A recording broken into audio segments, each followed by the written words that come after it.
nações, na verdade é de ordem global.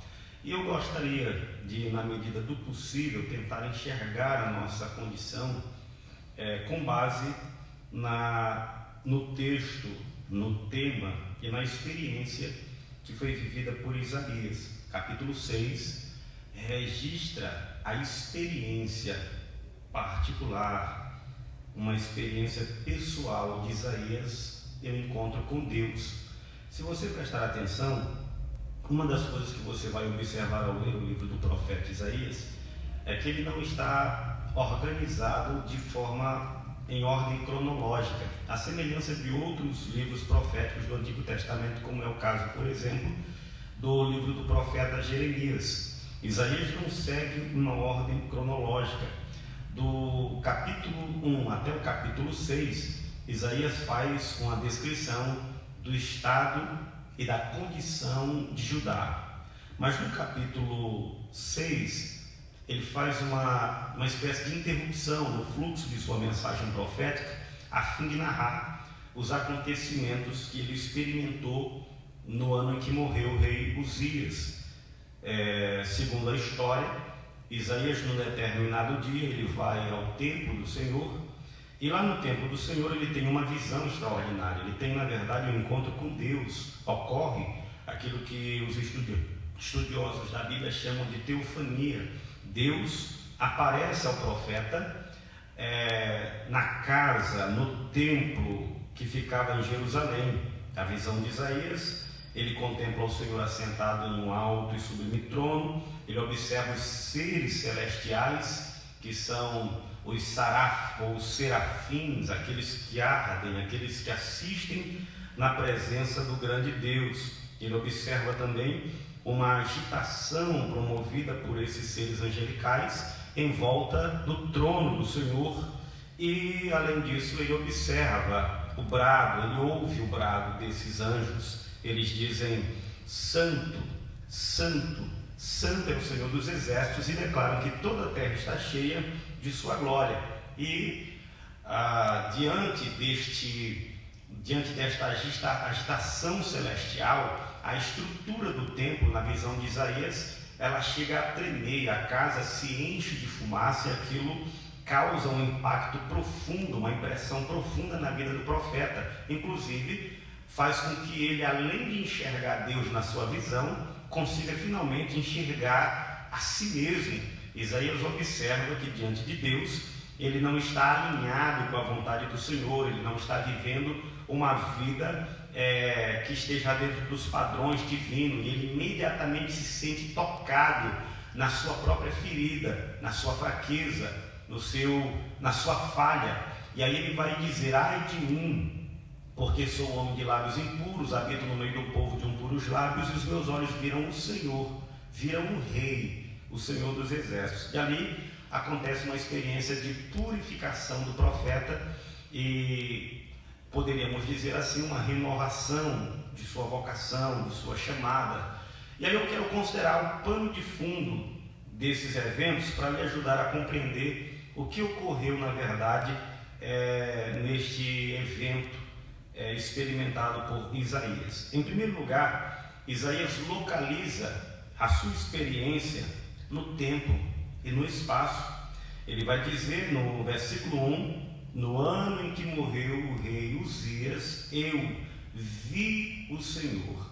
Nós precisamos começar considerando então quem foi Uzias, quem foi esse rei que no versículo 1 é mencionado por Isaías, e que ao morrer marcou para sempre na história essa experiência do profeta. Bom, Uzias foi um dos reis que governou depois da divisão dos reinos, o reino de Israel e o reino do norte, Israel, e o reino do sul, Judá. Governou Judá, e de acordo com o segundo livro das Crônicas, no capítulo 26, é onde nós encontramos um resumo do reinado deste homem. Nós descobrimos que Uzias, ele reinou cerca de 52 anos em Jerusalém, 52 anos em Judá. Ele reinou provavelmente do ano 792 até o ano 740, foi o período que durou o seu reinado. E o reinado de Uzias, ele foi um reinado marcado por prosperidade. A Bíblia vai dizer que ele assumiu o reinado quando tinha 16 anos de idade. O seu pai, o rei Amazias, havia falecido e o povo de Judá tomou Uzias, que na época contava com apenas 16 anos de idade, e o fez rei em Judá. E a partir dali, ele começa a liderar a nação, andando na presença de Deus, cultivando um relacionamento com Deus. A Bíblia diz que ele seguiu, ele praticou, ele realizou a vontade do Senhor e por isso Deus o fez prosperar. Esse provavelmente foi um dos maiores períodos de governo de um rei em Judá. E você imagina aí então a situação, a condição do reino de Judá diante da sabedoria, diante da inteligência, diante da responsabilidade e acima de tudo diante da espiritualidade desse rei que teme a Deus e traz prosperidade com o seu governo para o seu povo. A Bíblia vai dizer que Uzias era, por exemplo, amigo da agricultura e ele fez muitas coisas neste sentido que fizeram com que houvesse em Judá uma prosperidade econômica muito grande. Ele também, diz a Bíblia, cavou muitas cisternas nos desertos, principalmente para armazenar água, porque o seu gado era muito numeroso, havia uma prosperidade em todos os sentidos. Ele construiu torres nos desertos, ele também preparou um exército, uma força militar, que era liderada por cerca de mais de 2.000 homens de Judá. E estes 2.000 homens de Judá governavam, lideravam um exército que só dos homens destros que faziam, que eram da linha de frente do exército do rei Uzias, eram cerca de mais ou menos, segundo a Bíblia, 307.500 homens que faziam parte do exército, lutavam as batalhas do rei. Então, quando nós olhamos para esse pano de fundo, nós chegamos à seguinte conclusão: Isaías viveu em um tempo de grande prosperidade. Pelo menos os primeiros anos de sua vida foram vividos sob o governo, sob o reinado próspero de Uzias. Toda a nação havia experimentado o bem-estar, a confiança, a segurança, a alegria e a prosperidade em virtude deste governo. Isaías, logicamente, também experimenta tudo isso. Isaías, à medida em que a gente analisa o seu livro, nós vamos perceber que ele tinha um alinhamento, um relacionamento com a corte real. Alguns estudiosos da Bíblia chegam a dizer que Isaías tinha parentesco com o rei. Se nós analisarmos essa afirmação à luz do que Isaías declara no texto do seu livro, nós vamos chegar à conclusão de que isto tem fortes indícios de verdade, por várias razões. A primeira delas é, por exemplo, que Isaías é um profeta palaciano. Nós vamos analisar a história dos profetas e vamos saber que eles não eram populares no palácio. Alguns deles eram perseguidos pelos reis, mas Isaías trabalhou, serviu a Deus no seu ministério profético durante pelo menos 4 reinados.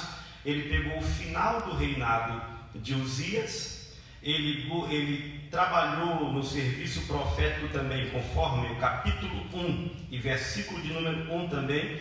Ele trabalhou para Deus, serviu a Deus durante o reinado também de Jorão. Depois ele profetizou no reinado de Acaios. E em quarto lugar, ele também profetizou no reinado de Ezequias. Com base nesta declaração de Isaías no capítulo 1, nós também queremos fazer a afirmação de que Isaías, no capítulo 6, quando tem o seu encontro com Deus, ele era um jovem.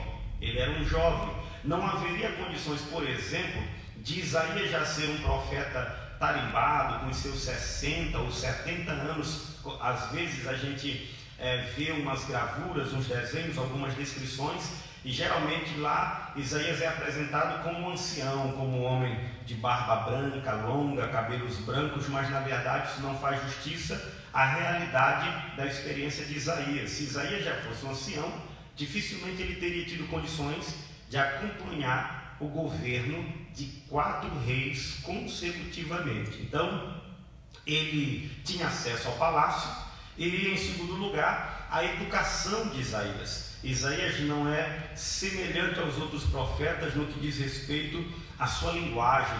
O hebraico que ele usa na sua escrita é polido, e ele próprio vai dizer acerca de si: o Senhor Jeová me deu uma língua erudita. Ele é considerado, de todos os profetas do Antigo Testamento, o mais polido na sua maneira de se expressar, inclusive de escrever. Isso diz respeito ao alto padrão da educação que Isaías recebeu em sua vida. Então essas são as condições. Isaías faz parte desse contexto. Judá está vivendo um tempo de grande prosperidade, mas em um determinado ano Uzias morre, que segundo a história foi o ano de 740 a.C. Então essa visão de Isaías, ela pode ter ocorrido no ano 740 ou no ano 739, mais ou menos. O fato é que essa realidade, essa estabilidade, essa segurança econômica, social que Judá está vivendo, ela é abalada com a morte desse rei. E por que abalada? Por várias razões. Primeiro, imagine comigo, você tem um governo que dura 52 anos, um governo marcado pela capacidade, pela honestidade, um governo que traz prosperidade em todos os sentidos para uma nação. Gerações de pessoas nos dias de Uzias, homens, mulheres, nasceram e cresceram sobre essa prosperidade. Aí você imagina que este rei, que levou esta nação a este patamar social e econômico, morre.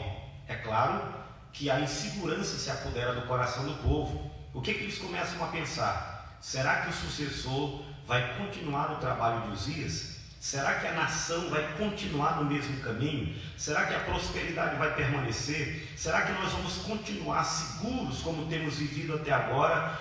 Será que haverá um outro reinado semelhante, parecido, que possa preservar o nosso futuro, preservar a nossa segurança? Bom, essa é uma questão que está no coração do povo. Provavelmente era a conversa que dominava o povo nos mercados, nas praças, nas casas. Provavelmente era um período de grande ansiedade, de muita dúvida. Mas não apenas isso, uma outra notícia estava causando tormento ao reino de Judá. No ano 745, ainda antes de Cristo, Tiglat-Pileser III assume o governo da Assíria e começa um processo de expansão de seu império, de conquista. Alguns anos depois da morte de Uzias, por exemplo, o império assírio ele vai derrubar Samaria, que é a capital do norte, em Israel, e vem descendo em direção ao Egito. Judá estava na rota de conquista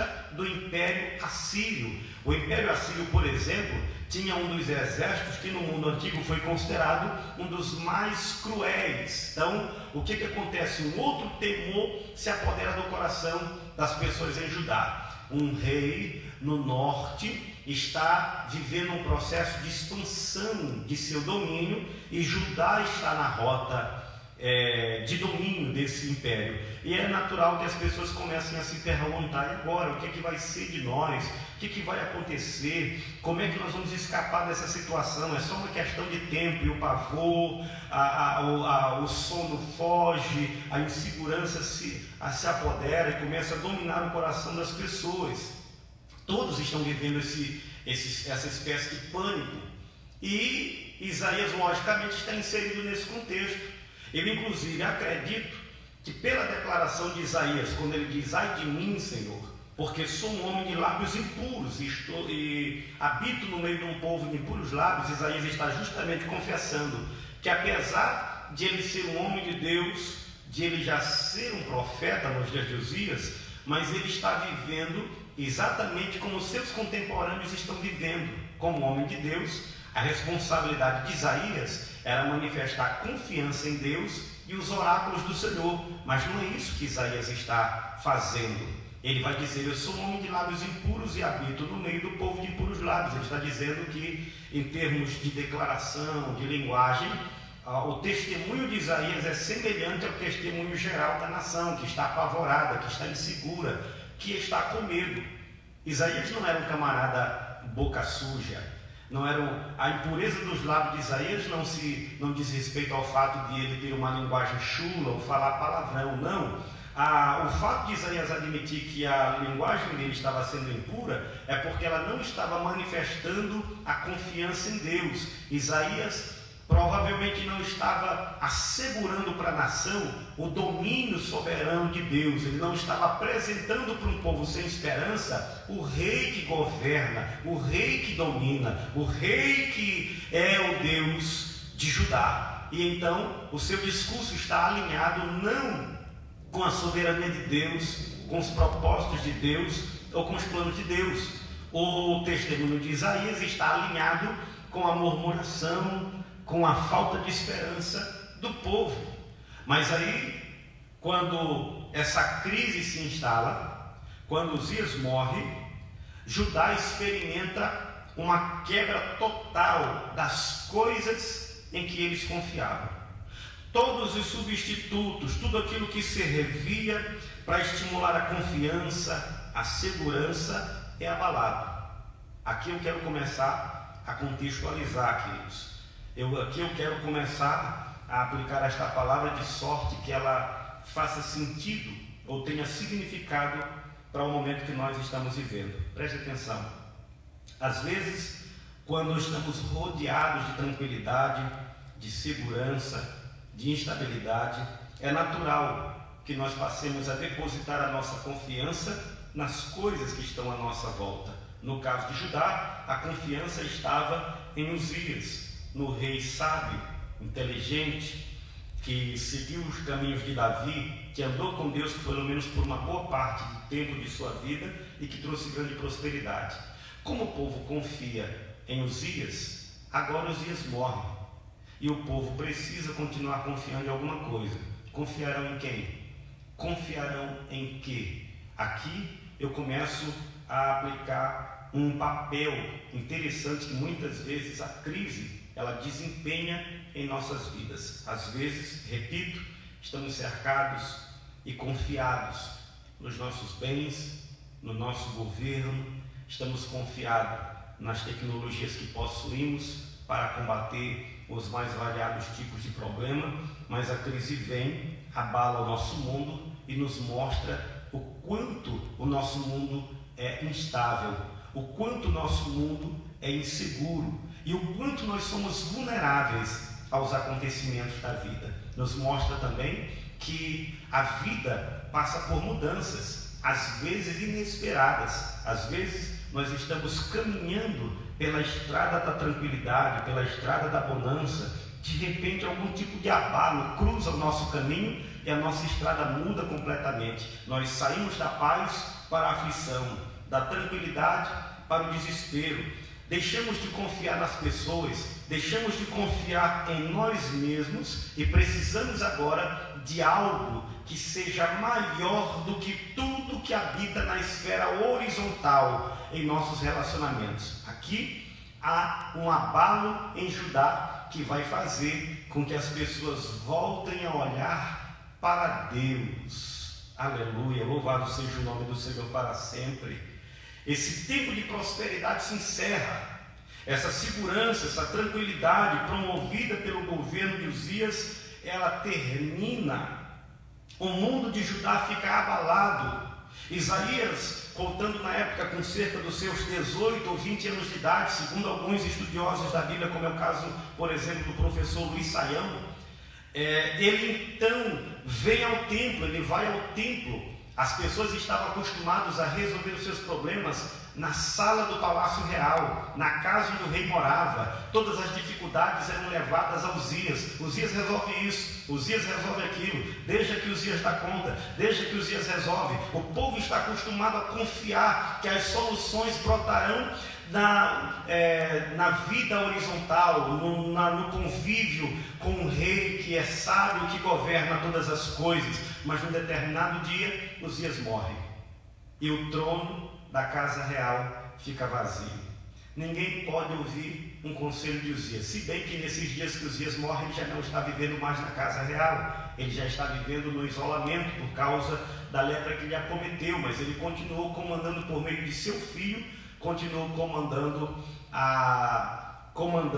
o reinado. Então o povo não consegue ficar instável, não consegue permanecer confiado diante daquela situação que eles estão vivendo. E Isaías vai para o templo. Quando ele chega no templo, acompanhe o meu raciocínio, porque isso é muito interessante.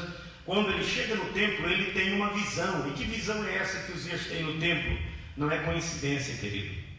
Ele chega no templo e lá ele vê o Senhor assentado em um alto e sublime trono. Louvado seja Deus para todo sempre. Isso é extraordinário. Presta atenção. Enquanto no trono da casa real em Jerusalém não existe mais um governo que consiga resolver, que consiga trazer calma, que consiga trazer segurança para o coração do povo, lá no templo em Jerusalém, Deus está assentado no trono. O que Deus está revelando para Judá? O que Deus está mostrando no meio da crise?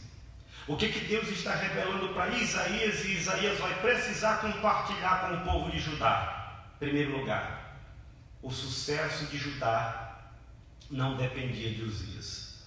A Bíblia diz que Uzias obedeceu a Deus e o Senhor o fez prosperar. Então olha que coisa interessante.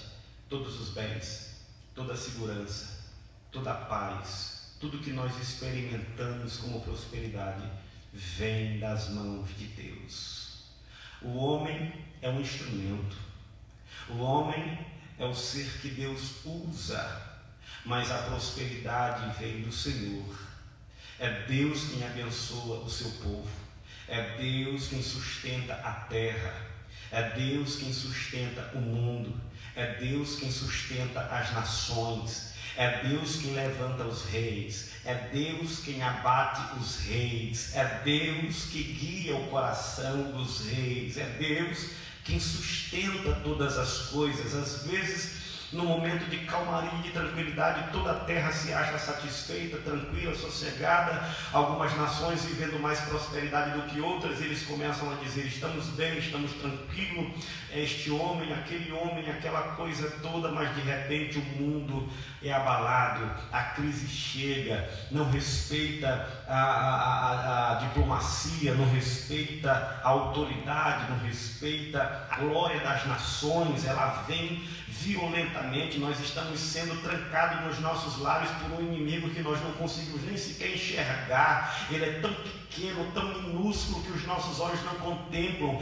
mas eles nos meteram medo e nos trancaram nos nossos lares por motivo de força maior. Olha que coisa interessante. Há uma crise instalada no mundo, e essa crise ela tem feito, logicamente, a gente tem observado com que muitas pessoas se lembrem do Senhor. Na crise, muitas vezes, é que nós deixamos de confiar no que antes ocupava um espaço, na nossa vida, demasiado, que inspirava segurança. Tudo isso é abalado e agora a gente entende: somos vulneráveis, somos fracos e precisamos de Deus.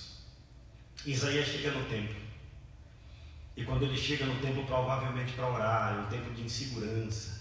Nós estamos vendo aí as pessoas cantando nas janelas dos prédios, as pessoas dentro dos seus lares fazendo oração, pedindo a Deus para ter misericórdia.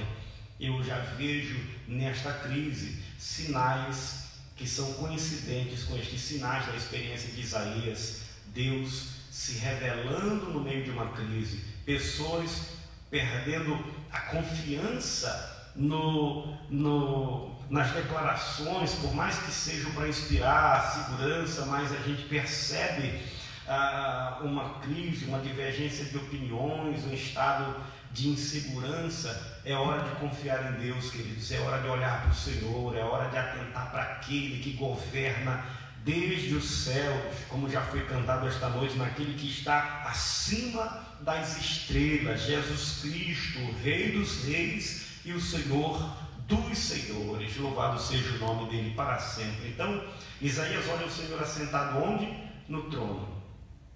Enquanto o governo estável de Uzias foi interrompido no palácio, na casa real, no templo em Jerusalém, Deus se mostra sentado no trono.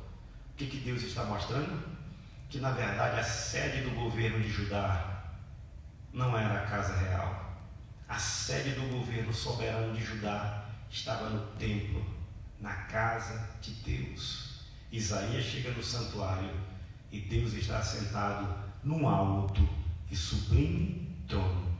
O trono de Uzias é temporário, o governo humano é temporário, a habilidade humana tem limite, o poder do homem também tem limite, mas assentado no alto e sublime trono está aquele Deus cujo poder não conhece limites, cuja sabedoria não conhece limites, cuja soberania é real, é total e verdadeira. Isaías vê Deus, louvado seja o nome do Senhor. Então, queridos, que no meio desta crise você possa enxergar a sua própria fragilidade e consiga ver também aquele que se assenta no trono e que governa todas as coisas. Nós continuamos olhando para essa experiência de Isaías e vemos a descrição que ele faz. A experiência é extraordinária, uma experiência poderosa. Ele vê os anjos de Deus sobrevoando a casa, sobrevoando o trono. Como eu disse na leitura,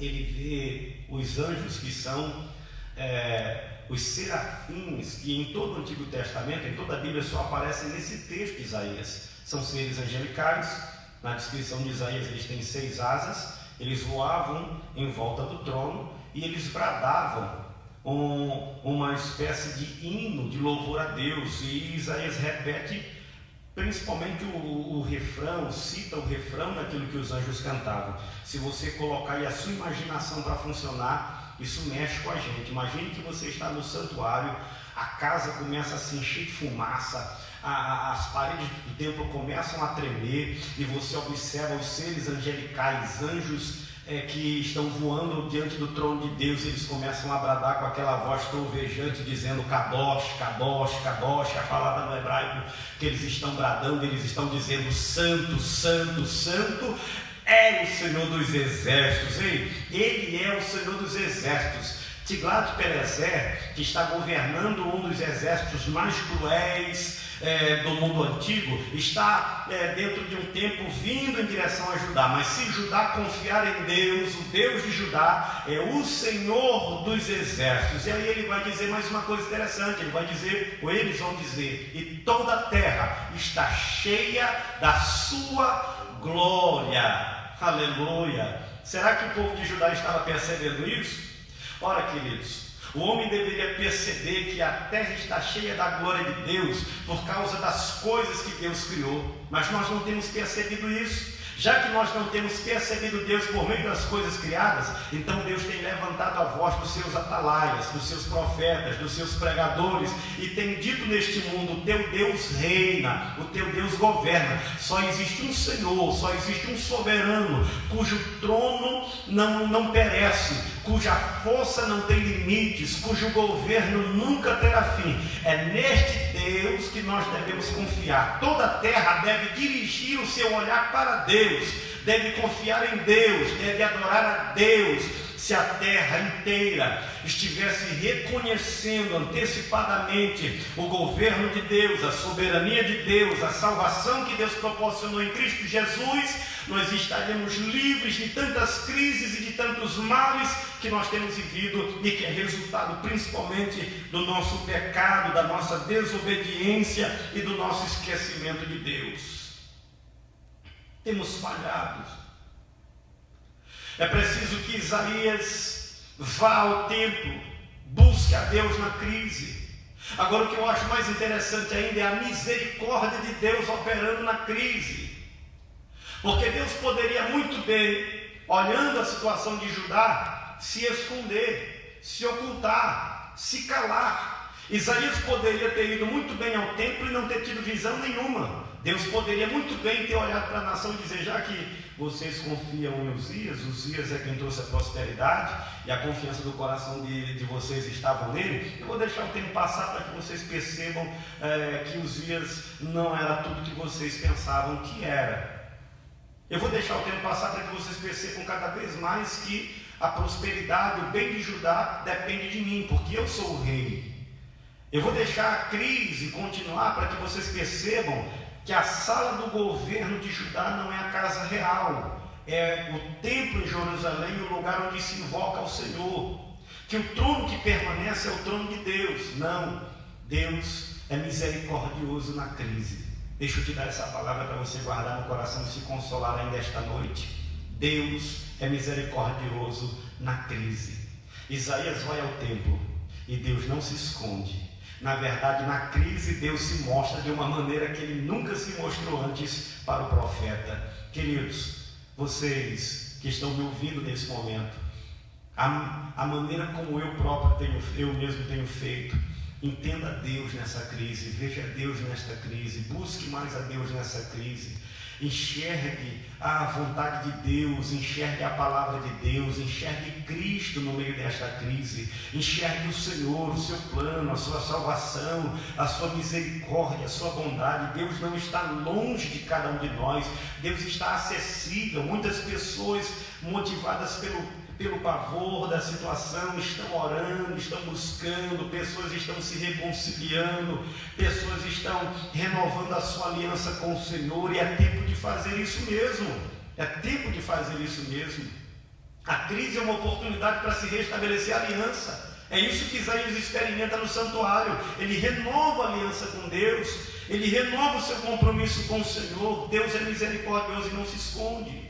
Deus se revela na crise. Aprenda isso, aproveita e busque o Senhor na crise. Deus não vai fugir de você, não vai se esconder de você, pelo contrário, Deus está pronto para ouvir o teu clamor, para contemplar o teu arrependimento, para perdoar o teu pecado e para te receber de volta na comunhão com Ele. Faça isso em nome de Jesus, ainda nesta noite, ainda neste momento.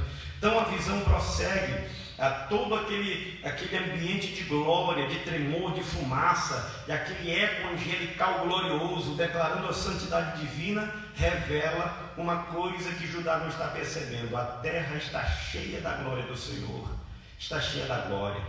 E agora Isaías, então, diante daquela visão extraordinária, faz uma declaração.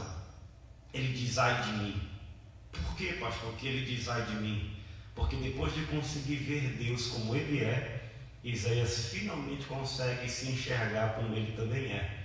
Você sabia que quanto mais distante de Deus, menos nós nos entendemos? Você sabia que quanto mais distante nós estamos de Deus, menos nós nos compreendemos? Você sabia que quanto mais distante nós vivemos de Deus, menos nós nos enxergamos? Nós fantasiamos, nós criamos a nossa imagem pessoal, nós criamos nossa própria ilusão e passamos a conviver com ela. Somos isso, somos isso, somos isso. E as pessoas vão na nossa onda e vão dizendo: ele é isso, ela é isso, ela é isso, ela é isso. Mas quando Deus se revela na sua glória, quando Deus se revela na sua majestade, quando Deus se revela como Ele é, de uma maneira que nós nunca vimos, finalmente nós conseguimos também enxergar quem nós somos. Eu disse pela manhã na ministração da escola bíblica, citei isso, frisei isto, que se você quiser se comparar, compare-se com Deus, aí você vai descobrir quem você é, como você está aqui no ideal divino. E aqui Isaías vê a si mesmo, ele se enxerga. A revelação da glória de Deus revela quem é o profeta, e o profeta admite. A revelação de Deus toca na ferida de Isaías, toca na fraqueza de Isaías, toca no ponto fraco de Isaías. Ele diz: ai de mim. Ele não espera nem Deus perguntar, ele já vai dizendo: eu sou um homem de lábios impuros e estou vivendo no meio de um povo de impuros lábios. Sabe o que Isaías está dizendo? Eu sou profeta de Deus, mas eu não sou melhor do que aqueles que não são profetas. Na nossa linguagem é como se Isaías estivesse dizendo: eu sou crente, mas eu não tenho me comportado melhor do que aqueles que não são crentes. Os crentes deveriam ser marcados pela confiança, pela intimidade, pela firmeza, pela esperança, pela confiança em Deus, mas Isaías estava vivendo como aqueles que não conheciam ao Senhor. A linguagem de Isaías, o discurso de Isaías era tão pessimista, tão preocupante, tão aflitivo quanto era também o discurso dos demais que não tinham intimidade com Deus. Mas agora Deus se revela, Deus se mostra para Isaías. Isaías enxerga que não está vivendo dentro dos padrões de Deus. Que coisa extraordinária! No meio da crise, preste atenção, no meio da crise, Isaías vai ao templo, contempla Deus e enxerga a si mesmo, enxerga as suas falhas. Sabe de uma coisa? Eu, particularmente, compartilhando com você, tenho ponderado muito sobre minha vida cristã. Tenho dobrado os meus joelhos no meio dessa crise e tenho me perguntado sobre como Deus está me vendo, sobre o que eu tenho sido diante do Senhor. Porque, para falar a verdade, escute o que eu vou dizer. Às vezes, o que você tem sido diante dos homens não é a mesma coisa que você tem sido diante de Deus. E às vezes nós nos preocupamos mais com isso. Nos preocupamos com o que as pessoas pensam de nós. Nós temos a nossa imagem, nós temos a nossa reputação, temos a nossa imagem transmitida para o mundo. As pessoas pensam muito, fazem julgamentos, juízos a nosso respeito, criam suas opiniões, e nós estamos muitas vezes escravizados a esse tipo de opinião. Mas você já se preocupou com o que Deus sabe sobre você, a realidade que Deus tem visto na tua vida, como Deus tem te contemplado? Você tem preocupado tanto em atender o padrão das pessoas, satisfazer as pessoas, mas você tem falhado em satisfazer os padrões de Deus. Igreja do Senhor, escute o que eu vou dizer neste momento, você que tem fé em Jesus. No meio desta crise, Deus está chamando a sua igreja para assumir a sua responsabilidade profética, para assumir a sua responsabilidade como ministra de Deus no meio dessa geração. Nós não podemos ser como povo à nossa volta, nós não podemos ser marcados da mesma forma pela incredulidade, pelo afastamento. Nós não podemos cair no laço do cristianismo nominal, da fé nominal. Nós temos que viver uma fé real, uma fé firmada em Deus, uma fé que conhece Deus, uma fé sincera, uma fé que não produza enganos em nosso coração, nem nos leve a enganar as pessoas, uma fé que encontre Deus quando busca, uma fé que adore a Deus de verdade, que não era o que estava acontecendo na vida de Isaías, mas Deus usa a crise para trazer Isaías para o lugar do encontro, que no meio desta crise, a igreja do Senhor vá para o lugar do encontro, volte para o altar da oração, volte para o altar do arrependimento, do quebrantamento e da sinceridade. É hora de servir a Deus, é hora de experimentar a graça de Deus, a misericórdia de Deus e de viver o que Deus tem para nós. Eu vou fechar essa reflexão dizendo para você, Isaías admite, ele fala para Deus, ele não oculta mais, ele não esconde. O quebrantamento de Isaías é tão sincero que ele não esconde de Deus e não esconde dos leitores. Que coisa extraordinária! Ele escreve isso. Nós gostamos de falar mais das nossas conquistas, gostamos de falar mais das nossas virtudes, gostamos de apresentar mais para as pessoas a nossa eficiência, as nossas qualidades, as nossas conquistas. Nós queremos que as pessoas sempre nos enxerguem por esse lado. Jamais nós nos atreveríamos a escrever a nosso próprio respeito algo que não contribuísse para a admiração das pessoas a respeito do nosso ministério, da nossa vida, da nossa fé, de quem nós somos. Mas chegou o tempo de isso cair por terra. É hora de sinceridade, é hora de viver na presença de Deus. Isaías diz: ai de mim, eu sou um homem de lábios impuros. Ele confessa. Queridos, que esta crise nos conduza para o altar da confissão, que esta crise nos conduza para o altar da sinceridade, que esta crise nos conduza para o altar da restauração, que esta crise nos leve para a confissão sincera, para uma abertura do coração diante da presença de Deus, porque só assim nós encontraremos graça, só assim nós encontraremos misericórdia. Que o quebrantamento venha sobre o povo do Senhor. O arrebatamento está às portas e o estado da igreja no mundo também é muito preocupante. Nós não temos sido melhores do que as pessoas que não conhecem a Deus e temos falhado com a nossa missão, mas é tempo de isto mudar, é tempo das coisas se alterarem neste sentido. Precisamos incorporar a nossa vocação e o nosso chamado que Deus nos deu, e isto começa numa restauração, num relacionamento com o Senhor. quando Isaías faz confissão, quando ele admite os seus erros, Deus usa de misericórdia. A Bíblia diz que um anjo voa em direção a Isaías e vem trazendo na sua mão uma tenaz, uma espécie de alicate que era usado pelos ferreiros, daquela época, e ainda é usado ainda hoje. Mas o anjo tira uma brasa com aquela tenaz e traz aquela brasa.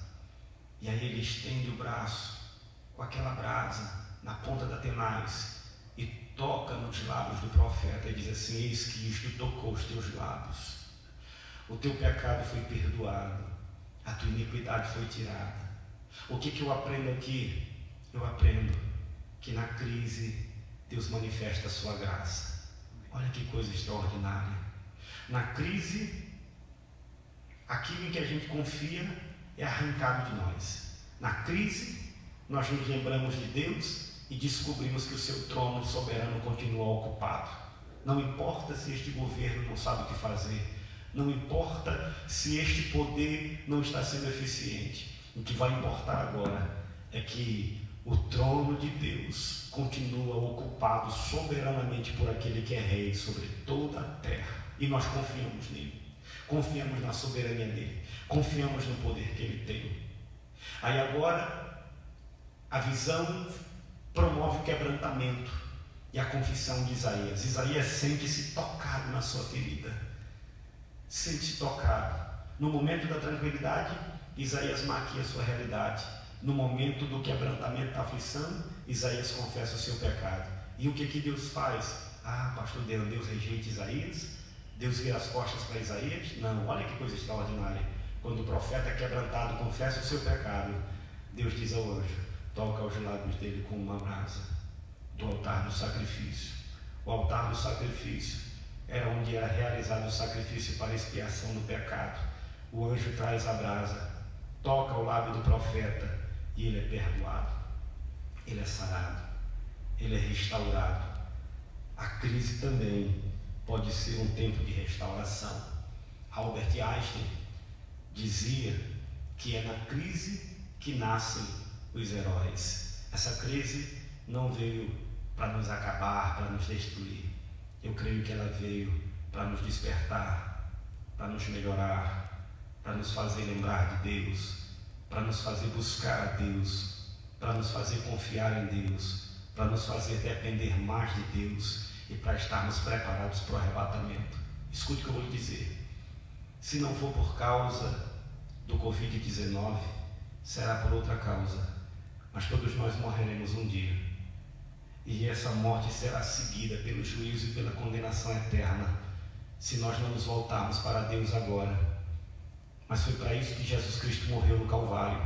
Ele morreu no Calvário para proporcionar uma brasa purificadora para a nossa vida, para tocar não apenas os nossos lábios, mas para tocar o nosso coração e nos purificar de toda injustiça, de todo pecado e de toda maldade, para nos dar a salvação que Deus ofereceu ao mundo inteiro por meio da morte de Jesus no Calvário. É tempo de conversão, é tempo de se voltar para Deus, porque converter significa justamente isso, voltar-se para Deus. É tempo das nações se voltarem para o Senhor, é tempo dos nossos governantes se voltarem para o Senhor, é tempo de todos os poderes se voltarem para o Senhor, é tempo das autoridades se voltarem para o Senhor, é tempo das crianças, dos jovens, das mulheres, dos homens, dos anciãos se voltarem para o Senhor. Há um toque de Deus no meio dessa crise, há um clamor de Deus no meio desta crise, que é como o próprio Isaías vai dizer mais adiante no seu livro, citando as palavras do próprio Senhor, dizendo assim: olhai para mim e sereis salvos, vós, todos os moradores da terra. A solução para esse momento, no que diz respeito à aflição, à insegurança, é o Calvário, é Cristo, é Jesus o Salvador. É hora de olhar para Deus, de adorar a Deus, de temer a Deus e de buscar a Deus. E em último lugar, é hora de fazer a vontade de Deus. Depois de purificar o pecado do profeta, Deus faz uma declaração no versículo 7, uma pergunta, Ele diz assim: a quem enviarei? E quem há de por nós? Ele não comissiona Isaías. Ele não diz para Isaías: ó Isaías, tu conhece a lei, de uma mão lava a outra.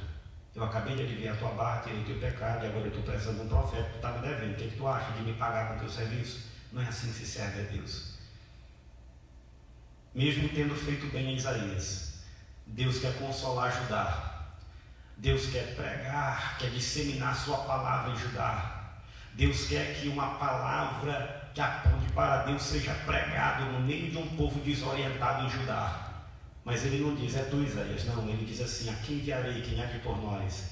Isaías experimentando a graça de Deus, a misericórdia de Deus, vendo Deus no meio de uma experiência extraordinária, ele diz assim, eu vou, Senhor, eu vou ser este homem, eu vou pregar esta palavra. De hoje em diante, o meu discurso não vai mais estar alinhado ao pessimismo humano, à falta de esperança humana. De hoje em diante, a minha palavra vai vir dos teus lábios, a minha palavra vai se firmar nos teus planos, a minha palavra vai se firmar na tua soberania, a minha palavra vai se firmar na tua revelação. Esse é o papel da igreja nesse tempo. Nós precisamos falar a palavra. Eu não estou falando de extremismo, de má interpretação, e de ficar de uma interpretação barata, de videozinho barato e de mensagem de fake news. Eu estou falando de experiência com Deus, de falar com segurança, pelo Espírito, a palavra do Senhor, uma palavra poderosa, que produz libertação, que produz transformação, que produz a conversão. Nós precisamos vestir a roupa profética de Deus no meio dessa geração, como igreja que experimentou misericórdia, que experimentou graça, que viu a Cristo no Calvário, que teve os seus pecados perdoados. Nós precisamos nos levantar no meio dessa geração e pregar a palavra que vai trazer a cura, que vai trazer a transformação, que vai trazer a liberdade para o povo desta terra. É isso que eu tenho para dizer para você nesta noite. No meio da crise, a nossa confiança é abalada, aquilo em que nós confiamos é elevado. No meio da crise nós buscamos a Deus, no meio da crise Deus se revela, deixa ser achado. Quando nós encontramos a Deus na nossa crise, nós finalmente nos enxergamos, sabemos quem nós somos, nos arrependemos, nos convertemos, Deus usa de misericórdia, perdoa o nosso pecado e nos chama para estar do lado dele, fazendo a vontade dele, pregando a palavra dele, testemunhando para a glória dele, em nome do Senhor Jesus. Você deve ser um homem de Deus e uma mulher de Deus para essa geração. Será que enquanto eu falava, enquanto eu discorria sobre esse texto bíblico, sobre a história de Isaías, você conseguiu se enxergar nessa mensagem? Será que tudo que eu falei nesta noite tem alguma coisa a ver com você? Falando francamente, muita coisa do que eu preguei tem a ver comigo. Eu tenho buscado em Deus misericórdia, compaixão e graça para viver uma vida cristã melhor, para adorar a Deus com mais intensidade, com mais sinceridade e para fazer ou desempenhar o ministério que Deus nos deu também com mais eficiência, com mais coragem e ousadia. Deus está esperando isso de você também. Você está disposto a orar comigo? Está disposto a fazer aliança? Está disposto a orar comigo e interceder por esta situação que está acontecendo no mundo? Eu convido você que nos acompanha pelas redes sociais, pelo Facebook, pelo Instagram, a orar comigo neste momento, a fazer uma oração de quebrantamento, de arrependimento, de compromisso e de aliança com o Senhor. Eu vou lhe dar uma palavra de esperança. No meio desta crise, Deus não vai fugir de nós. No meio desta crise, Deus não vai se esconder de nós. Se você se voltar para Deus, você vai contemplar a soberania divina, você vai ver aquele que está sentado no trono, você vai ouvir o som do coro que exalta a glória dele, que manifesta a soberania dele, porque ele é Kadosh, Kadosh, e a terra está cheia da glória dele. Você está achando que o mundo está sem controle? Não. Aquele que se assenta no trono ainda governa os céus e a terra. Vamos clamar a Ele? Você está disposto a orar comigo? Então, aonde você estiver neste momento, integre o meu grupo de oração nesta hora. Vamos interceder, vamos clamar ao Senhor neste momento. Eu estendo as minhas mãos em nome do Senhor Jesus. Pai querido, eu quero te agradecer mais uma vez por esta transmissão. Eu sei que muitas vidas, muitas pessoas foram contempladas pela Tua Palavra. Nós estivemos aqui com este objetivo de compartilhar uma reflexão bíblica, a fim de trazer esclarecimento, esperança e, por que não, advertência ao coração das pessoas, meu Pai. Mas nós estamos aqui confiando exatamente no que acabamos de pregar. Olha, Senhor, os tronos da terra estão abalados. Os presidentes estão abalados, reinos estão abalados, o mundo está abalado, Senhor. Não há no que confiar do ponto de vista humano. É um tempo de instabilidade, é um tempo de insegurança. Mas nesta noite, pela Tua palavra, nós contemplamos a Tua glória. Tu te assenta no trono, Tu governa para sempre. O Teu reino nunca terá fim. A Tua glória não tem fim. A Tua glória enche a terra. E nós estamos clamando a Ti neste momento, ó Pai. Nós sabemos que Tu tens poder sobre toda e qualquer situação. Tu és soberano, meu Pai. Estende o Teu braço neste momento e cumpre a Tua vontade nesta terra, no meio desta crise. Que pessoas possam Te encontrar, que pessoas possam se enxergar, que pessoas possam cair de joelhos com quebrantamento, com sinceridade, com arrependimento, orando a Ti, buscando a Tua face para encontrar misericórdia. Eu tenho certeza absoluta, meu Pai, que Tu tens compaixão, que Tu tens graça para oferecer ao mundo inteiro. Eu tenho razões para acreditar que no meio desta pandemia, que no meio desta aflição global, o Teu Espírito é poderoso para trabalhar nos corações, para promover o arrependimento, a conversão, para que cada vez mais pessoas Te conheçam, Te sirvam e Te adorem. Pai querido, aumenta o número dos salvos, aumenta o número daqueles que creem, aumenta o número daqueles que Te adoram. Fortalece a Tua igreja, que no meio desta crise a Tua noiva experimente um avivamento, que cada crente em particular experimente um avivamento.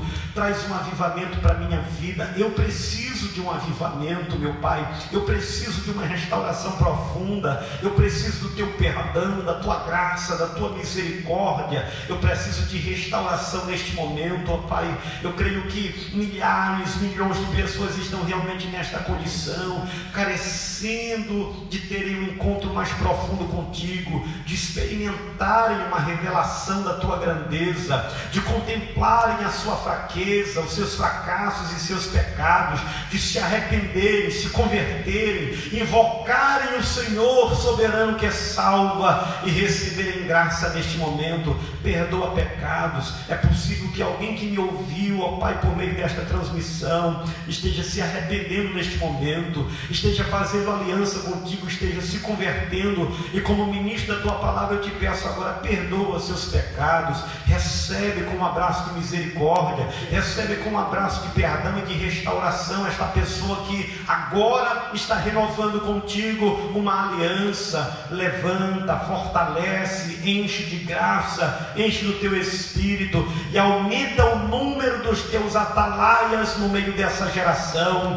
Concede a Tua palavra um número maior de homens e mulheres que tenham uma experiência contigo, que tenham intimidade contigo e que tenham a Tua palavra na boca, tenham a Tua palavra no coração e nos lábios para pregar uma mensagem de restauração nesse tempo tão difícil que o mundo está vivendo. Te agradeço por esta noite. Te agradeço pelos meus irmãos que estiveram aqui comigo. Te agradeço pelos meus irmãos que nos assistiram pela transmissão. Abençoa lá de cada um dos Teus servos. Continua abençoando a vida e o ministério do nosso pastor presidente, dos demais pastores, obreiros. Pai querido, que quando tudo isso passar, a Tua igreja se reúna, cheia de alegria, de força e de glória da parte do Senhor. Eu Te peço encarecidamente estas bênçãos, e por fé eu Te agradeço.